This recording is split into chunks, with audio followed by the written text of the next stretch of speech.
How y'all doing today? Ooh, that's sensitive. Y'all doing all right? Real quick show of hands. Who has already used EPEL 10? Good couple people. Who's already been using EPEL 9? A few more. EPEL 8? 7? Yeah, 6? 5? 4? No EPEL 4 users at the very start? Okay, a few of y'all. So another show of hands. Who has delayed migrating to a new OS major version waiting for EPEL packages to get created? Most of the same people, right? One more show of hands. Who's delayed upgrading to a new minor version waiting for EPEL packages that got broken in the update? I know you have, Troy. You've been fixing them.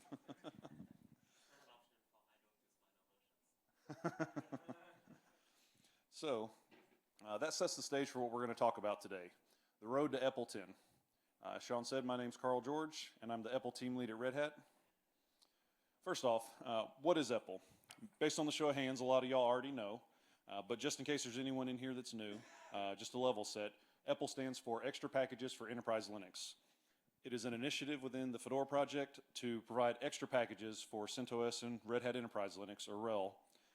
And the goal is to enhance that base distribution, but not replace or disturb any of the stock packages. So, EPEL packages are derived from Fedora packages. This diagram up here is roughly proportional, but it's not drawn completely to scale. There's a lot more than 90 packages in Fedora, but a subset of those will get forked off and put into CentOS and RHEL. Everything else that's not in that subset is eligible to go into the EPEL repository. If a package later gets added to CentOS and RHEL, we'll retire it from EPEL to make sure we're still not conflicting with it. Let's zoom in a bit on that Fedora to CentOS to RHEL part that I talked about, though. This is the old relationship of how things work together. There at the bottom, Fedora Rawhide is the rolling release in this ecosystem, and Fedora versions would branch off from there. Red Hat would pick a version of Fedora and then branch it off and do private development behind the firewall for a while, and eventually come out with a new RHEL major version. The RHEL minor versions, what would actually get published, would branch off from that major version branch, and then later on, at the times, the CentOS project would take that source code and rebuild it to create a very similar operating system with the goal of trying to match RHEL as closely as possible. That was generally referred to as bug-for-bug compatibility. That made a useful distribution that you could use, but it was really flawed because that meant that the CentOS maintainers couldn't actually fix any bugs themselves. They couldn't accept any contributions. They just took what they got and just built it as much as they could.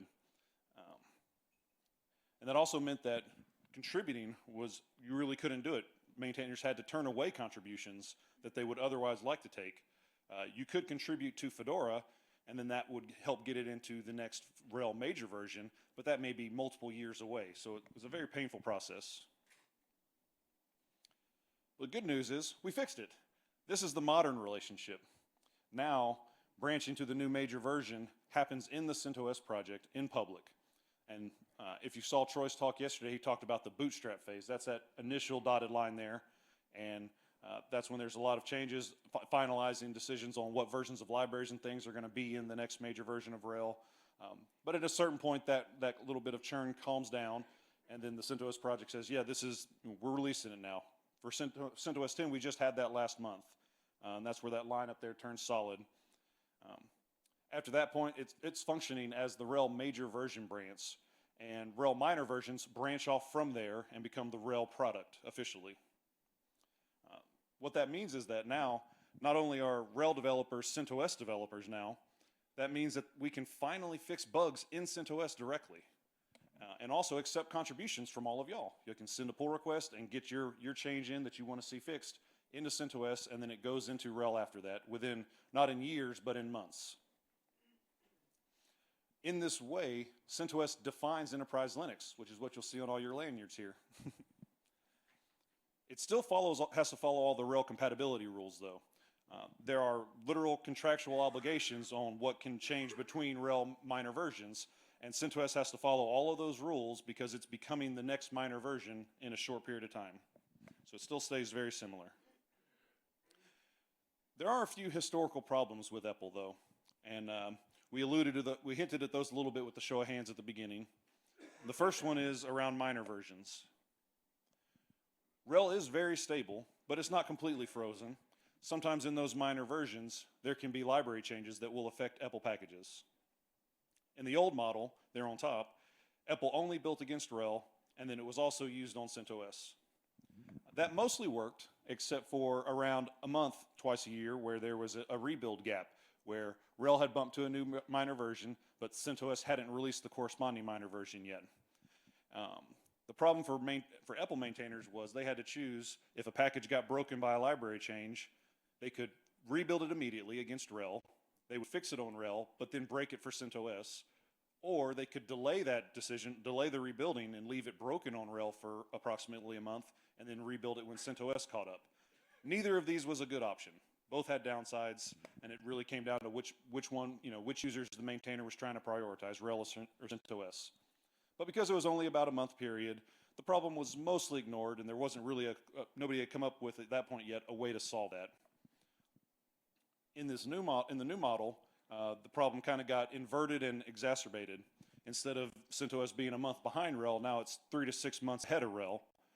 And there's originally when we started this model, there was no way to build EPEL packages against CentOS. They still all built against RHEL.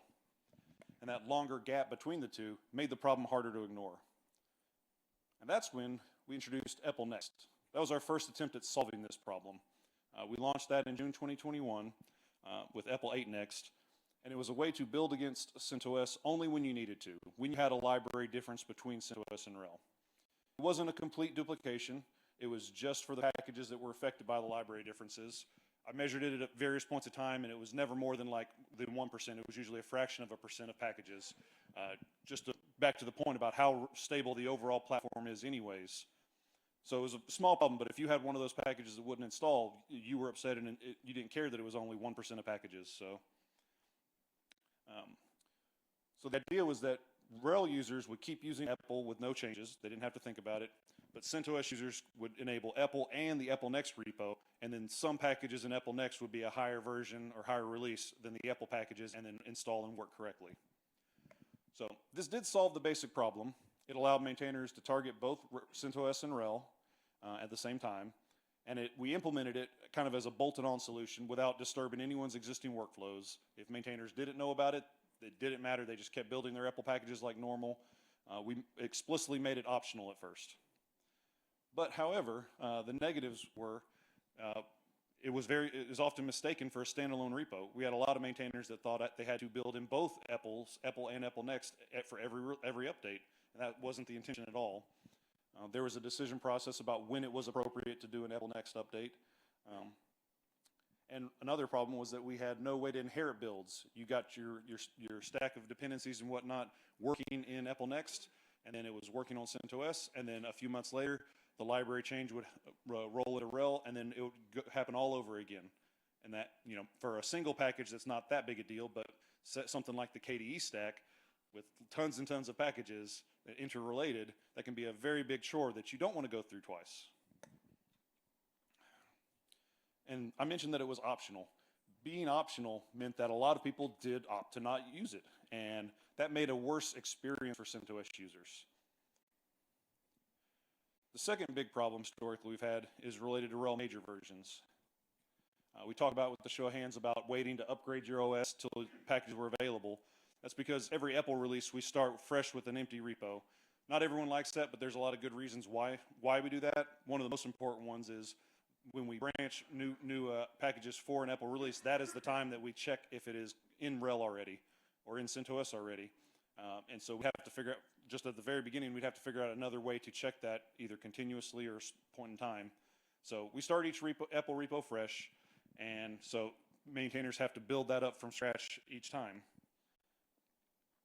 We got consistent feedback from both Red Hat customers on the business side and the community members about how painful that was, about, yeah, I'd like to upgrade from, say RHEL 7 to RHEL 8 or RHEL 8 to RHEL 9, but I won't do it until these packages are available. And I know they're not supported, but I still need them there.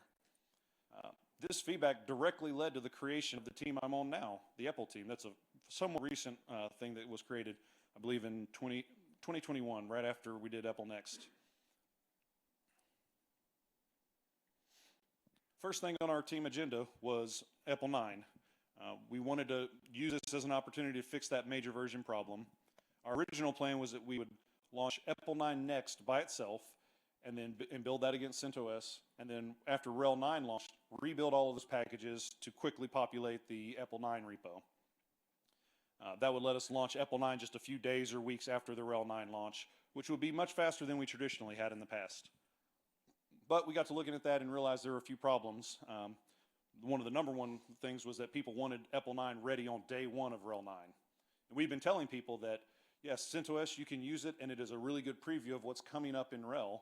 So we decided, let's put our money where our mouth is. Let's prove it. Let's build EPEL 9 against CentOS for about 6 months, and then we'll switch it to RHEL 9 after that. And we thought about it. We're like, we've never done this before. Could we do this? Is this okay? And we tried it, and it worked wonderfully. We didn't get a single bug report that I'm aware of about a package that was built against CentOS that didn't install on RHEL 9, a few months later. So it worked as intended, which was a real big relief and success. Because we started it about 6 months early, that gave maintainers a lot of time to add their packages to EPEL before the actual RHEL 9 launch. And by the time we reached that, in which I think was May 2022, we reached 5,700 EPEL packages, which is way more than we'd ever had before at the start of EPEL or even several months into EPEL. So it grew much faster, and starting earlier was definitely something we saw was, yeah, this is a good idea. We need to do more of this. All of that is just context to set up what the main subject of today is, EPEL 10.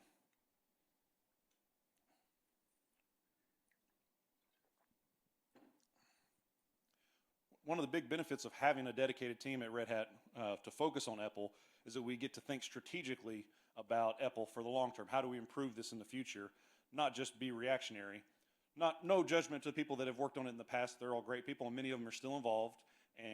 But when it's not your full-time job, you can only do so much. So being able to focus on it at work, we got to say, yeah, we've got EPEL 9 out the door. I'm not just going to sit here and just build EPEL 9 packages all day. That's not the best use of my time. Let's think about what's next and think ahead. So we started planning EPEL 10 basically right after we launched EPEL 9, just a few months later. And the conclusions we came to was that EPEL Next wasn't really working. It was a subpar solution. It was a bolt-on solution. And also, EPEL and EPEL Next were really just a roundabout, convoluted way to target two separate minor versions at the same time. To really solve this problem the best way, we needed to fully embrace minor versions in EPEL. While we were thinking about that, we knew we wanted to make it more intuitive than what EPEL Next had been for maintainers. All EPEL maintainers are also Fedora maintainers. I mentioned that EPEL's part of the Fedora project, so they already knew how Fedora branching worked. Rawhide is essentially Rawhide's the preview of the next version of Fedora. Right now, I don't think we've branched for 42 yet, or we're about to. So right now, Rawhide believes it's Fedora 42, while Fedora 41 is the current one. That's very similar to what we've talked to people about with the CentOS RHEL dynamic now. Like CentOS 10 right now is a reflection of what RHEL 10.0 is going to be later this year. And so we wanted to set up something similar where there's a leading branch and then trailing branches. And so that's the way we designed EPEL 10 to work. So that way it'll feel familiar to Fedora maintainers and RHEL maintainers. The real big key to this is that like in Fedora, if you have a library change in Rawhide and you're rebuilding the packages to get them ready, you don't have to rebuild them again when that Fedora version is released. You just have them prepared and then they go into the release. So we wanted the same type of outcome for EPEL. So now an EPEL maintainer can get their packages ready for a library change in the leading branch, and then whenever that becomes, like, say, the EPEL 10.0 branch, it's just ready day one for RHEL 10.0.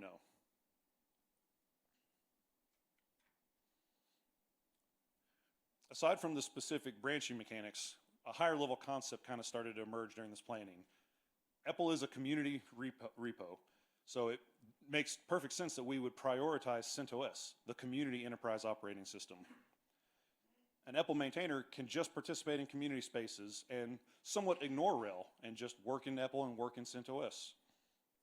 Building a package against the EPEL 10 branch is going to always, or mostly build it against CentOS until the 5-year mark in that CentOS version reaches its end of life.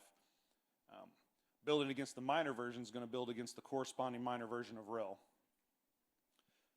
Similar to Fedora, if you only build it in the leading branch, it won't go into the trailing branches until the next mass branch event. So later on, say after RHEL 10.1 comes out, if you just add the package in EPEL 10, it's going to be prepared for EPEL 10.2, but you'd have to go back and ask for a 10.1 branch if you want to put it in there as well. This workflow also is very similar to what RHEL maintainers do. If they just do the minimum and get the package into CentOS, it's not going to be in RHEL yet, and then it rolls into the next RHEL minor version as it gets published, or even just for a regular update, not just a new package. If they want to do that update, by default, it's go into CentOS and wait. If they need to get it into both at the same time, it's extra work.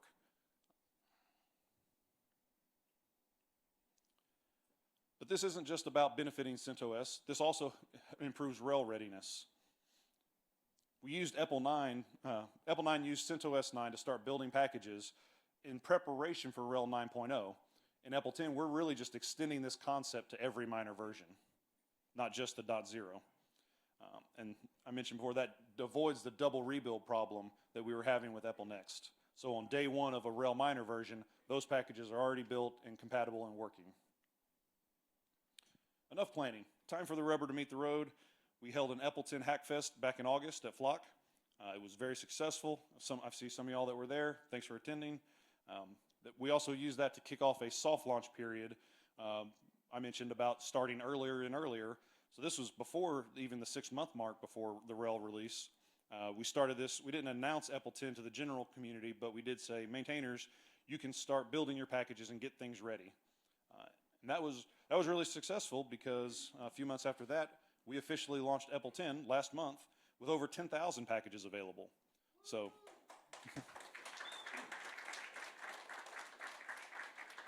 and I helped. I did like 7 of them.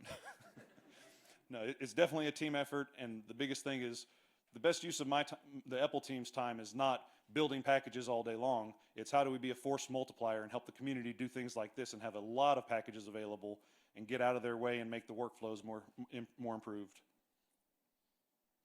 Since that launch, even in the last month, we've already gotten over 11,000, so I expect that'll keep growing, and I'm looking forward to seeing what number I can put in this slide whenever I hopefully give this talk at Red Hat Summit and say, yeah, here at RHEL release day or whatever, that or near Summit, that we're now this many packages. That'll be really good news, hopefully.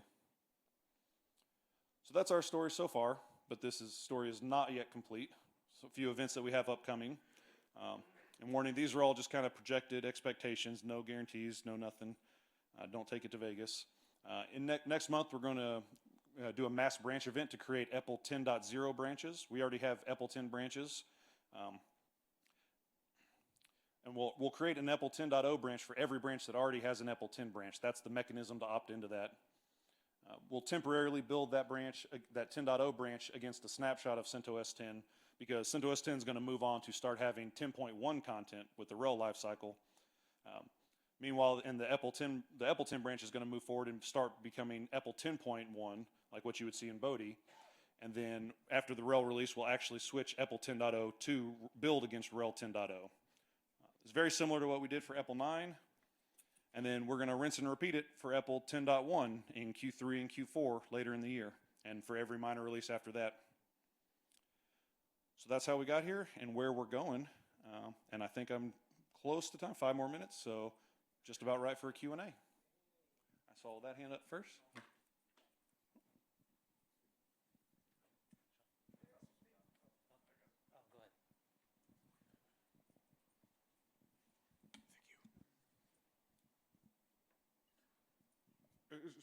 You were first, right? So sorry, go ahead. I don't know. You should ask. Okay. You can answer. Yeah. Okay. I'm nice to you first. Okay. So how should we swing this? Go ahead. Yeah. Quick question on the general CPU architecture support for EPEL. RHEL only supports Intel 64 as an AMD 64, System Z, and PowerPC, right? Fedora main supports architectures. much more. Fedora's the same architecture. Arch64, at least Arch64, if not RISC-V, that sort of thing. What does EPEL support? Just the Red Hat specification. Yeah, since RHEL and CentOS are the build root, we're just matching those. Okay. Any plans to roll up into Arch? As an AR64? Yes. It's already there. It's already there, okay. In RHEL and CentOS and EPEL. Okay, cool. You want to update the Wikipedia page in that case. Thank you. Yeah, you mentioned that you want Apple to be basically like targeting CentOS and you can just stay in the community space.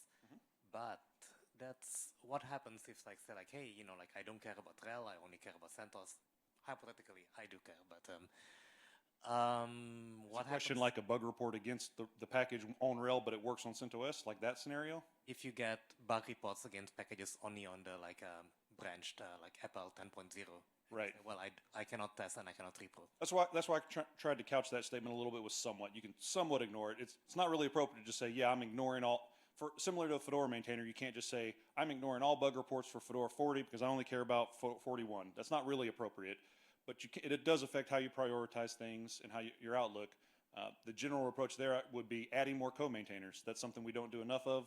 We have a lot of packages with a single maintainer, single point of failure, and there's too much of an attitude of owning a package, which isn't real. They're Fedora packages. They're not yours. You're just the maintainer right now. And we need to add more co-maintainers to spread that workload out. Someone may be on vacation, so they may move on and not have as much time for EPEL. So adding more co-maintainers, I think, is the best approach for that.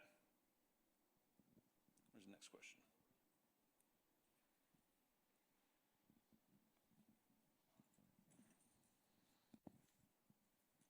So this is more of a comment than a question, and a thank you. In your talk, you talked about your EPEL team, and meaning the Red Hat EPEL team. I just want people to know that in the talk, it sort of sounded like you did everything, and you guys did do a lot of things, but you didn't feel as a community, as sitting back in the EPEL community, it did not feel like you were forcing it down our throat or anything. He came to the committee, he's in the teams and says, hey, I have this proposal. What do people think about that? They took feedback and stuff. I just want people to know that Carl and his team, Diego and James, they worked with the community. It felt like a community thing, even though we knew you were getting paid by Red Hat. We all did. This was a community Evil effort. paycheck, right? Yeah. And I think you guys did this in a wonderful way, and continue to do Appreciate you that. saying that, Troy. Thank you. Yes, this idea definitely wasn't a by decree. This is my way or the highway. We're doing this. I said, here's my idea. This is what I would like to do, and here's why I think it'll work. And we deliberated on it for what, a month or two before we even took a vote.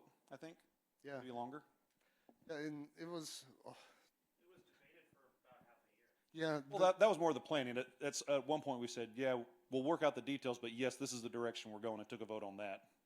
Yeah, the detail of 10.1 versus 10_1 or till. Yeah. Boy, that was a fun debate. All of the bike sheds. Any more questions or praise for Carl? Oh,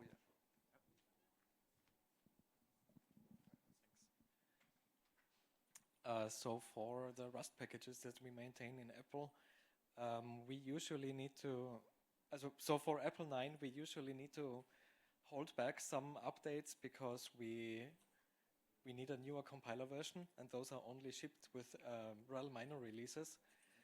And so that will really help us with EPEL 10 because we can just keep submitting the stuff to the leading branch, basically. And what I wanted to ask is, I mean, similar to the question that Michel had, we'll probably just submit the stuff to the leading branch and let all the other branches inherit from that, and really only Totally valid approach. yeah, and really only push stuff to the branched EPEL, to the point to the minor branches when we really need to push some bug fix or something. is that It actually matches the Fedora update policy and the EPEL update. Well, the EPEL update policy hasn't been fully rewritten for this model, but it's worded very similar to the Fedora update policy. So that kind of mentality is totally valid and accepted. yeah, just wanted to make sure. Yeah, that's if that's okay. Focus on the default experience, building against CentOS, and then touching the minor version branches if necessary, which also is very similar to RHEL maintainers. I mentioned there's extra work for them to go ship an update in an existing shipped minor version. There's extra red tape there. The default experience is get it prepared for the next minor version. So doing the same, taking the same approach with EPEL is totally valid and honestly desirable. Yeah, we just have a different approach in Fedora because most Rust packages unship to users. So we have an FESCO approved updates exception, so we can push the library updates to all branches. So we're going to handle EPEL 10 a bit differently there. If you think it makes more sense to be able to ship those updates to each of the EPEL branches as well, we could definitely talk about that. I'm not opposed to it if you think it works better. We'll see. Yeah, we have EPEL policies, but they're all written by people, and we're people that can change them. We make adjustments all the time. Someone comes up with an idea that says, hey, this part of this isn't working right, or we should carve out this exception for this, and we change those. Like they're living documents. They're in Git. You can send pull requests to propose your idea about how to change the policy, and we can talk about it from there. Sometimes one of those good ideas is, I see where you're going with this, but I want to see how you would word it in the policy. So send a pull request, and then we'll discuss it. Not unlike the Fedora Packaging Committee. Yeah.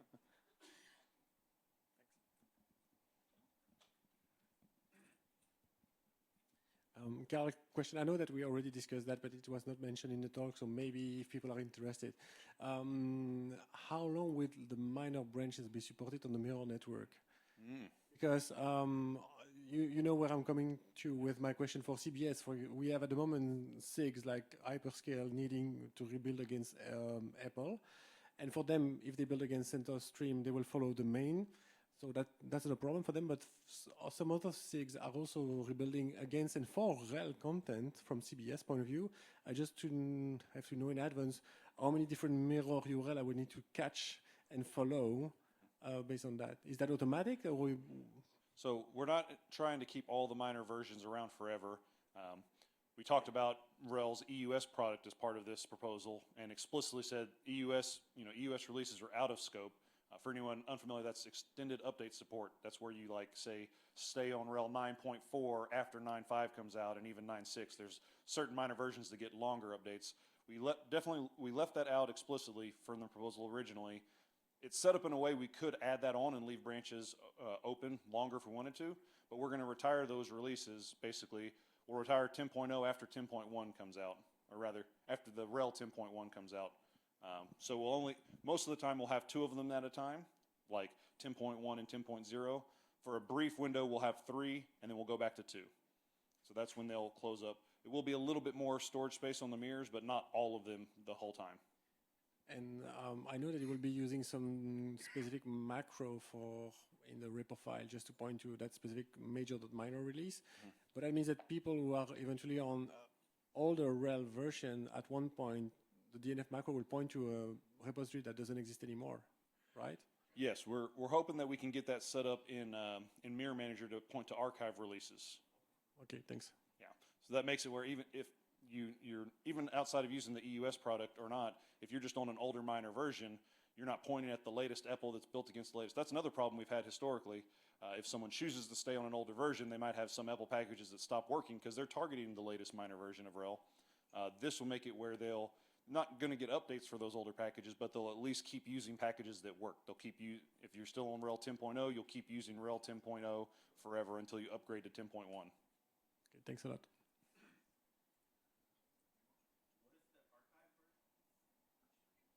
The archive, it's the Fedora archive, so all the releases that are no longer maintained get moved to the archive. It's a different rsync module on the mirror network, so a mirror operator could just maintain the current releases, or they could also help mirror the archive releases separately. And people on end-of-life releases, even though they're not updated anymore or maintained, they can still get the packages and install them at the state they were when it went into life. There's one more in the back. How will you deal with those stable branches where if you do an bug fix in 10.0 but then you also have release versions that might be updated, and YUM or DNF might get confused. What's the best practice on that? I'm not sure I follow about Oh, confusion. Let's say I'm a maintainer of a package and someone submits a bug report, and basically CentOS Stream is on sort of the 10.1 version, but I want to do a bug fix on 10.0. But then also, when they do a DNF upgrade, do they regress to the old version, or sort of, how do you deal with that? They're separate repos, so like the leading repo is going to be just EPEL/10. It's right, it's 10.0 before we mark it as 10.0, and then when we actually we'll create a 10.0 directory, and then the 10 repo is basically 10.1 at that point. So the different users are pointing at different repos. If you're on CentOS, you'll be pointing at that leading one. If you're on RHEL or an older specific minor version, you'll point to that specific one. So doing an update in a specific branch will only go to that repo, not to both of them. Right, but on the finally installed systems, they might have release version 5 installed, and from 10.0 that might be different than the one from 10.1. Yes, yeah, it should be a normal upgrade path, though. I'm still not sure I'm following the question.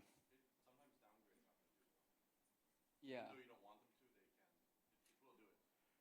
Yeah, so essentially, I think two users need to run distro sync to sort of make sure it gets from the right repository. They shouldn't. Generally, maintainers shouldn't be downgrading the package. If they do, that's a mistake that should get fixed with either, last resort is a package epoch, but you could also just, a lot of times just bump the release higher. Right. The version and release should always be increasing. I'm pretty sure that's in the general Fedora packaging policy, which EPEL also follows. Yeah, okay, so it's basically on the maintainer to make sure it doesn't happen. Right. So is the question around, like, if you only did a fix in the 10.0 branch and the 10.0 branch got ahead of the 10 something like that branch? Okay, I see where you're going with the question now.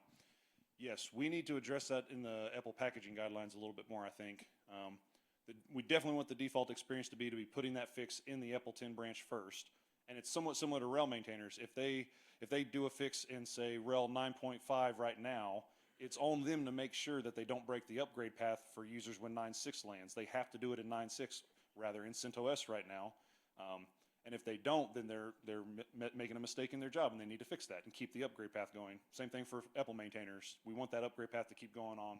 So that is a risk. I see what you're saying, and I'm going to make a note of that and make sure we cover that in our policy. Yeah, I just want to wonder if you could make some automation checks that sort of verify that basically EPEL 10 is always newer than minor versions. I like that idea. Let's expound on that more later. Come help us build that. Can't promise anything, but thank you. Thank you all.